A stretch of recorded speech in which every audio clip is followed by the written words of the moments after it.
Assalamualaikum, bertemu kembali bersama Osha dalam Anda Bahagia. Untuk episod kali ini, kita akan berbicara tentang self-diagnose ataupun diagnosis diri. Self-diagnosis adalah keupayaan seseorang itu mendiagnosis diri sendiri berdasarkan informasi yang anda dapat dari teman-teman, dari keluarga atau dari pengalaman sakit di masa lalu ataupun internet. Okay? Padahal, diagnosis hanya boleh dilakukan oleh doktor atau pengamal perubatan profesional. Untuk mendiagnosis, seseorang pesakit juga memerlukan proses-proses tertentu dan menjalani beberapa ujian-ujian tertentu. Dan pernahkah anda melakukan self-diagnose sendiri dan apakah keputusannya sama seperti keputusan doktor? Dan untuk kali ini, sekali lagi bawakan Dr. Emalia Madihi, pensyarah kanan di program Counselling Timbalan Dekan Hubungan Industri dan Masyarakat, Fakulti Sains Kognitif dan Pembangunan Manusia Universiti Malaysia Sarawak untuk bersama-sama kita pada kali ini. Hello Dr. Emma. Hello Osha. Kita nak bercerita dengan lebih lanjut lagi mengenai self-diagnose ni. Kita tahu masyarakat kita lebih gemar membuat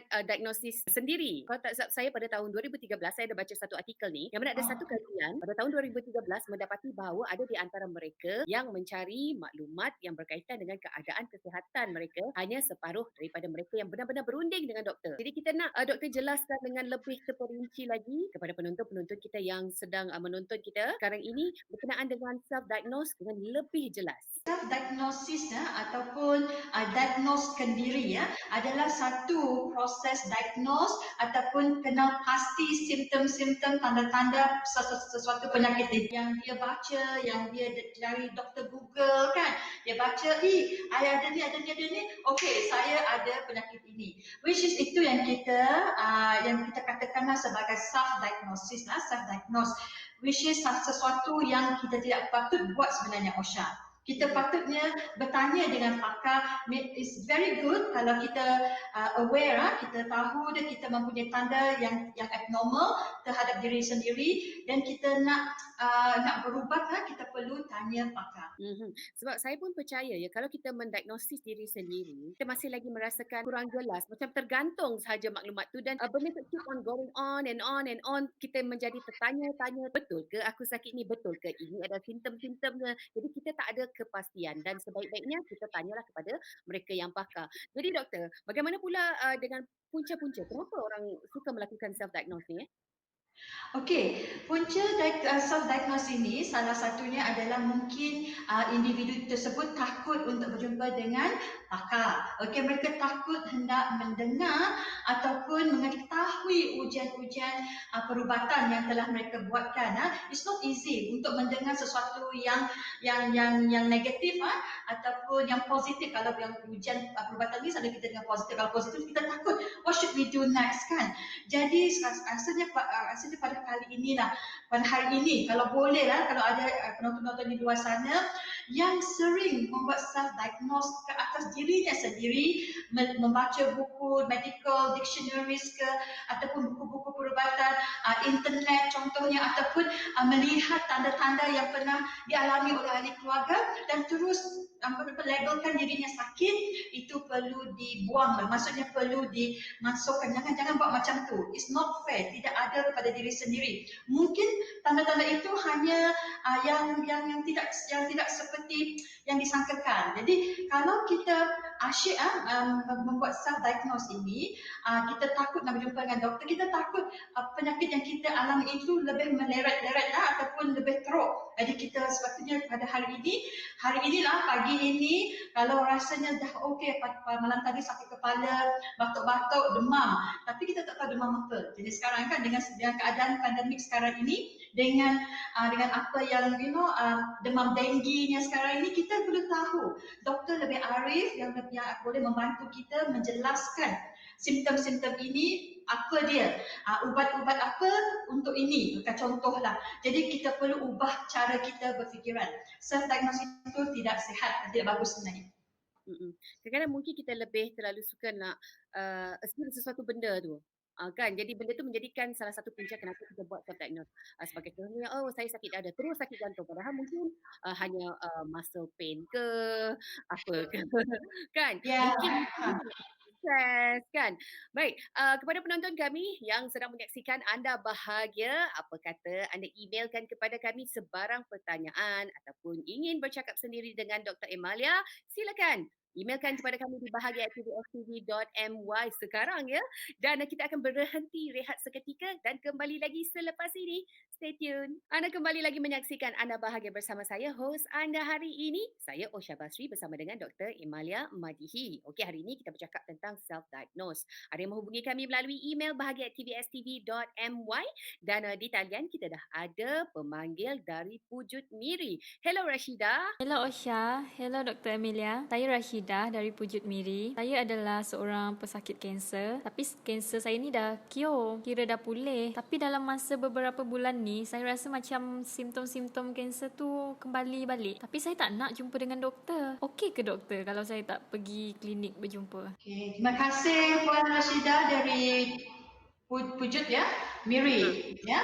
Okey, Puan Rashidah adalah seorang cancer fighter, maksudnya dia dah berubah, dia dah alhamdulillah cancerous sel dia pun berkurangan ataupun telah sembuh insya-Allah. Jadi tapi kerana ada past experience tentang simptom-simptom ini, tanda-tanda ini, dan dia terus mengatakan my cancer dah kembali. You know, jadi semua yang perkara-perkara episod-episod yang menyakitkan, yang perlu pergi ke jumpa doktor, perlu berubat, you know, jadi kembali dan mungkin ada perasaan takut itu untuk bertanya lagi, untuk membuat pemeriksaan lagi.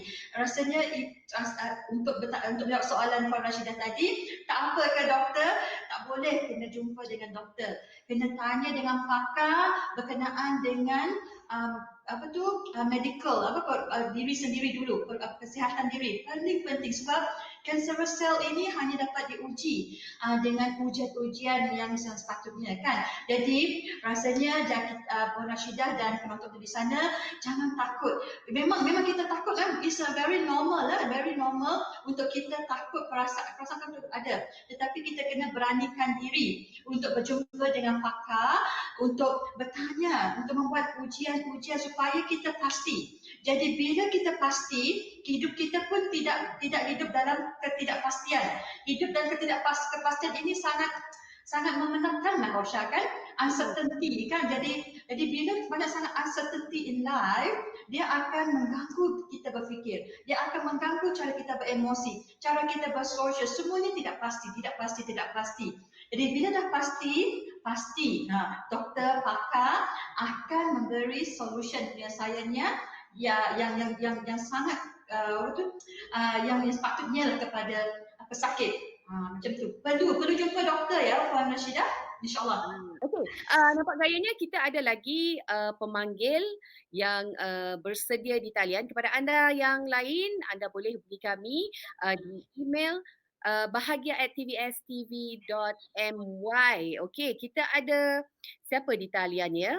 Puan Juliana. Okey, Puan Juliana. Hello Puan Juliana, teruskan dengan soalan, silakan. Hello Dr. Amelia, hello Osha. Saya Juliana dari Kuching, Sarawak. Dekat sini saya nak tanya pendapat anda berdua bagaimana saya harus memujuk adik saya jika dia enggan dibawa berjumpa doktor atau sekretari. Adik saya ni dia jadi pendiam selepas kehilangan kawan online game beberapa bulan lalu. Kawan adik saya pula adalah mangsa buli cyber. Jadi saya nak tanya dan dapatkan nasihat daripada anda berdua. Okey. Wah, jadi ini bercakap atas pihak adik ya.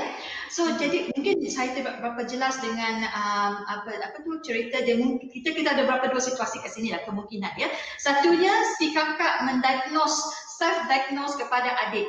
Keduanya mungkin adik pula mengatakan, kakak, saya mempunyai tanda-tanda ini. Saya sedih, rasanya saya depression kan. Jadi walau bagaimanapun ya, memang bila kita sebagai seorang kakak, sebagai seorang ahli keluarga, kita sangat sayang dan kasih kita kepada ahli keluarga. Kita nak ahli keluarga kita sihat. Kita nak keluarga kita sejahtera kan. Jadi amat penting ya untuk memujuk.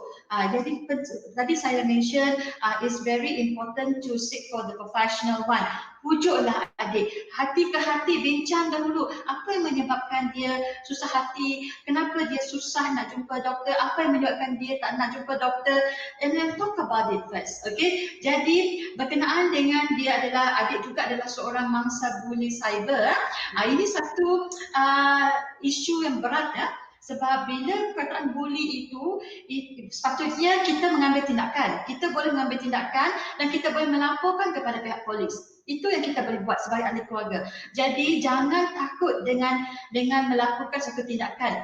Fikir konsekuensi, akibat-akibat yang akan dialami sekiranya tidak mengambil tindakan. Jadi yang pentingnya kita usaha dululah. Okay? Of course niat penting. Kita nak jadi sejahtera, kita nak bahagia.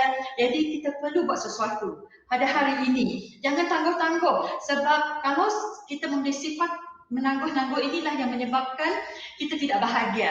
Alright, jadi kita kena buat sesuatu pada hari ini. Okey, itu dia. Terima kasih ya Puan Juliana. Dan saya rasakan juga memang betul ya apa yang dikatakan oleh doktor tadi, yang mana jangan ada sifat menangguh, dan kita juga harus menjadi lebih peka dengan lebih-lebih lagi apa yang berlaku terhadap keluarga kita, keadaan sekeliling kita observe kan. And then kita ambil tindakan segera, sebab kalau dibiarkan dia akan jadi penyakit. Lama-kelamaan, tak ada apa tu, sebab kita tend to like macam pandang remeh kan sesetengah perkara, tapi padahal sekecil-kecil benda remeh tu boleh menyebabkan satu akibat yang besar, bukan sahaja terhadap diri, mungkin terhadap seseorang. Okey, kepada anda yang lain, kita akan berehat seketika. Jika anda mempunyai sebarang pertanyaan, ingin berkongsi kepada kami dalam topik kita hari ini, self-diagnose untuk anda bahagia, apa kata emailkan ke bahagia@tvs.my. Kembali lagi selepas ini bersama Osha dan Dr. Emalia. Anda masih lagi menonton Anda Bahagia bersama saya Osha Basri, dan kita ada Dr. Emalia Madihi di talian hari ini bercakap tentang self-diagnose. Okey, kita nak teruskan dengan soalan kita dengan Dr. Emalia, yang mana masyarakat selalu membuat andaian sendiri ataupun I would say self-diagnose lah. Okay. Dan saya nak tahu juga apakah antara jenis-jenis self-diagnose yang popular orang selalu buat. Okey. Jadi berkenaan dengan jenis-jenis self-diagnose, kalau kita nak bercakap berkenaan dengan kesihatan mental, kita mungkin ramai di luar sana so I'm sure di luar sana tahu ada assessment, penilaian psikologi untuk diagnose, contohnya kemurungan, kegelisahan, kebimbangan kan, ataupun personality disorder. There's so many. Kalau kita googlekan sekarang ini, kalau kita cakap personality disorder, what type of kecelaruan personality, penyakit sakit mental contohnya kan. Jadi there are so many sumber-sumber yang boleh membantu individu tersebut untuk mendiagnose dirinya sendiri. Yang paling popular daripada praktis saya lah kan, ramai individu yang suka diagnose dirinya murung. Kemurungan ini adalah satu penyakit, tetapi bila mereka membuat assessment, penilaian yang ada 10 item yang psychological assessment tu kan, tik tik tik tik tik tik tik, level kemurungan sangat tinggi, tetapi mereka tidak tahu macam mana hendak menginterpretasi keputusan tersebut. Jadi mereka mengatakan tinggi kemurungan maka saya ada kemurungan. Selalunya bila kita bercakap tentang penyakit mental, kesihatan mental, hanya psikiatris sahaja yang boleh mendiagnose and prescribe the medication. Contohnya macam kaunselor, kita boleh membantu klien kita menganalisa ataupun mengenal pasti simptom-simptom tersebut. Sekiranya simptom-simptom tersebut sangat ketara ataupun boleh mengganggu kefungsian hidup klien tersebut ataupun individu tersebut, maka kita akan merujuk kepada doktor psikiatris. Itu yang kita buat. Jadi kemurungan adalah yang sangat popular, dan juga personality disorder. I'm sure Osha tahu, orang selalu dengar bipolar personality disorder, ataupun narcissistic personality disorder kan, ataupun anxiety disorder, macam-macam. There's so many kecelaruan sekarang ini, dan yang menyebabkan individu itu merasa panik. So benda-benda begini boleh menjadikan seorang individu itu jadi panik dan terus berubah cara pemikiran dia, terus mengubah gaya dia beremosi dan bertingkah laku, daripada seorang yang ceria, periang, menjadi seorang yang murung ataupun pendiam, ataupun sedih, menyendirikan diri. Itu yang kita tak nak. Kita nak mendidik diri kita, mendidik individu sekeliling kita bahawa apa yang berlaku pada diri memang kita perlu terima dan kita perlu buat tindakan. Jangan terus stop dekat situ. Kita kena tanya dengan profesional, kena bincang dengan profesional. Kalau malu ataupun tidak mahu dulu jumpa dengan psikiatris, jumpa dengan kaunselor. Talk about that. Okay, sebab bila bercakap tentang kemurungan, bila bercakap tentang kecelaruan personaliti, kesihatan mental, tidak semua orang arif. Semua orang akan mengikut rasa diri kan. Jadi bila rasa diri banyak sangat, bila individu itu mendengar, jadi dia rasa macam oh my goodness, what's going on kan. Jadi dia rasa cemas. Itu yang kita tak nak. Okay? Jadi yang itu dah common lah, yang biasa yang kita selalu self-diagnose ya. Contoh jugalah sekarang ini kan, orang batuk sikit, ada COVID-19 ke? Kan ada virus COVID-19 ke? Jadi that is not right. Okay, kita tak boleh mengatakan sedemikian. Kita tidak boleh melabel orang macam tu. Okay, jadi kita perlu bertanya dengan orang yang lebih arif. Kita harus terima ya kalau kita rasa macam kurang sihat ke, kalau kita rasa macam sesuatu yang tak betul lah kenapa dengan aku, seperti kata doktor tadi, kita harus menerima dan kita juga harus mengetahui dia dengan betul dan dengan jelas daripada mereka-mereka yang pakar. Jadi kita nak didik juga ya penonton kita yang sedang menyaksikan kita sekarang ini bahaya dan kesan self-diagnose tu terhadap seseorang, doktor. Okey, Osha telah mengatakan bahawa kesan self-diagnosis ini adalah sangat bahaya. Bahaya kepada diri, maksudnya secara psikologikalinya, kita telah membuat diri kita tidak adil. Okey, patutnya kita mungkin tidak berlaku pada diri kita, tetapi kita telah melabel diri kita seperti itu. So itu bahaya. Dan satu lagi kita juga membahayakan mungkin kalau tidak dibendung ataupun berada dalam keadaan tersebut dalam tempoh yang lama ataupun berada dalam kegelapan ataupun dalam you stuck somewhere dalam in your life tu, jadi you terus kadang-kadang ada orang terus give up, putus asa, feel tidak berharga, tidak mempunyai harga diri lagi, tidak mempunyai confident itu, keyakinan diri itu tidak ada lagi. So jadi jalan penyelesaiannya adalah bunuh diri. Itu kita tak nak. Okey, jadi sebab self-diagnose ini sangat-sangat bahaya dan dia boleh tindakan ini boleh menyebabkan seseorang itu berasa tidak stable, mental dia tak stable, emosi dia tak stable, maka dia tidak dapat bekerja, tidak dapat seperti diri dia sendiri. Jadi amat penting untuk kita tidak self-diagnosekan diri sendiri. Sangat-sangat bahayalah, Osha. Macam mana pula dengan mungkin ada setengah insiden ataupun yang berlakulah dalam masyarakat kita yang menolak rawatan, tak nak pergi berubat. Selalunya ini bergantung, ini dia berdasarkan pengalaman saya sendiri lah. Yang happen kepada diri saya dan dalam kehidupan ramai di antara kalangan lelaki yang saya kenal yang mereka menolak rawatan ataupun tidak mahu berjumpa dengan doktor. Tak ada apa-apa lah, tapi bila dah sampai hujung tu sakit betul baru nak pergi jumpa doktor kan. Jadi rasanya saya haraplah dalam program ini sama-sama kita mengubah cara pemikiran kita, mengubah mindset kita. Kita hidup bersistem dalam dunia. Kita perlu juga nasihat orang lain dan juga perlu second opinion itu. What is going on in our life? Kita perlu ada itu. Kalau tidak, maka kita akan berada dalam dunia kita sendiri. Kita terlalu percaya dengan apa yang kita fikirkan yang mungkin tidak betul, yang mungkin akan menyusahkan diri sendiri dan menyusahkan orang sekeliling yang menyayangi anda semua di sana. Jadi tukarkanlah pemikiran tersebut. It's no harm. Katakanlah keputusan dia positif atau negatif kan. Jadi kita kena bersedia. Kekuatan diri itu sangat penting ya. Yang penting bila kita bercakap tentang kekuatan diri, daya tahan yang tinggi, apabila kita mendengar sesuatu yang tidak senang kita dengar, tidak elok kita dengar ataupun merisaukan kita, salah satu yang kita perlu fikirkan adalah kita masih ada Tuhan, kita masih ada ahli keluarga yang menyokong kita untuk kita menghadapi ujian-ujian ini.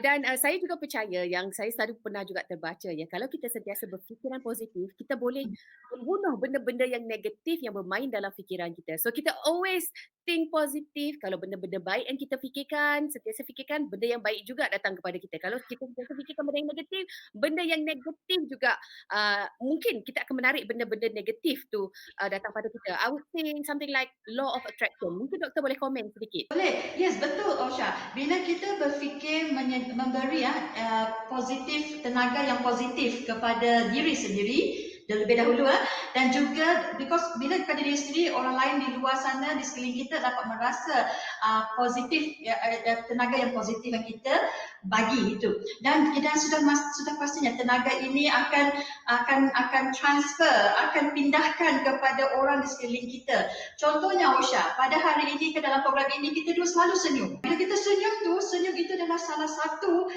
tindakan ataupun tingkah laku yang menyenangkan. Orang senang tengok kita because kita senyum. Senyum adalah satu ubat. Bagi saya lah, kita senyum dengan ikhlas, hati kita semua orang nampak dan orang kita pun akan menerima senyuman terbalik. Osha senyum pada saya senyum pada Osha. Jadi kita dapat merasa positif tersebut.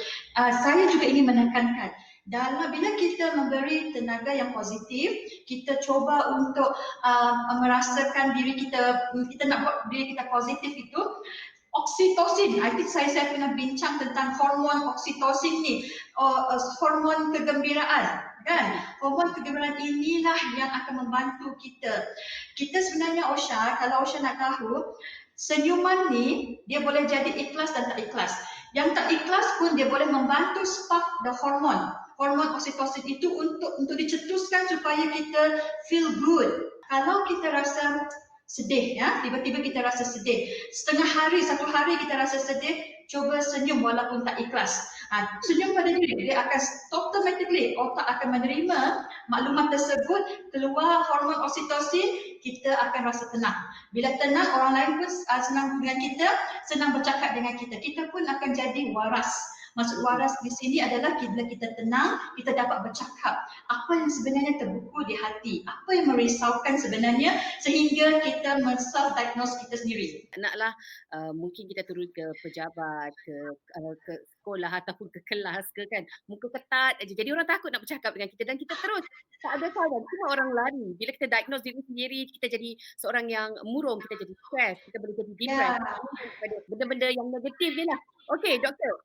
Sebelum kita berakhir, apakah nasihat doktor kepada penonton yang suka self-diagnose ni? Pesanan saya pada pagi ini, jangan self-diagnose. Tak kisahlah apa jenis tanda-tanda yang rasa abnormal pada diri sendiri. It's good you aware. Kita sedar perubahan dalam diri. Tetapi jangan lupa jumpa pakar. Kalau tak nak jumpa medical doctor, kalau berkaitan dengan kesihatan mental, kesihatan emosi ataupun tentang kesejahteraan diri, jumpa dengan kaunselor dahulu. Kaunselor akan membantu. Kaunselor akan mendengar. Bila mendengar ni, dia ada satu teknik dia. Jadi bila kita mendengar, kita akan memberi satu perasaan empati kepada individu tersebut. Jadi kalau individu tersebut dah ready kan untuk berjumpa dengan pakar because of dia ada simptom-simptom yang berkaitan dengan perubatan, fizikal dia. So the best person adalah pakar perubatan.